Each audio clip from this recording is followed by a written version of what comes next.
نبی اکرم صلی اللہ تعالی علیہ وآلہ وسلم نے ارشاد فرمایا میری ساری امت کو معافی مل جائے گی سوائے ان لوگوں کے جو اعلانیہ گناہ کرتے ہیں۔ یہ بخاری مسلم دونوں میں حدیث موجود ہے۔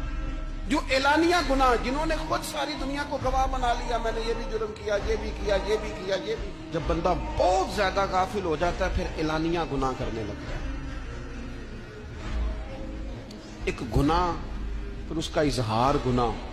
ایک بندہ، حدیث پاک میں آتا ہے، ایک بندہ رات کو کوئی غلطی کرتا ہے، اللہ تعالیٰ اس پہ پردہ ڈال دیتا ہے، لیکن وہ سویرے خود لوگوں کو بتاتا پھرتا ہے میں نے یہ کیا، میں نے یہ کیا۔ جب آپ اظہار گناہ کرتے ہیں نا تو سامنے والا بھی دلیر ہوتا ہے، کہتا ہے اس نے کیا میں کر لوں گا تو پھر کیا ہوا۔ ہمارے علماء نے لکھا ہے کسی کی نماز قضا ہو جائے تو کسی کو بتائے نہ، قضا پڑھ ڈالے، اس کا جگہ جگہ ذکر نہ کرے۔ جب آپ کہیں گے نا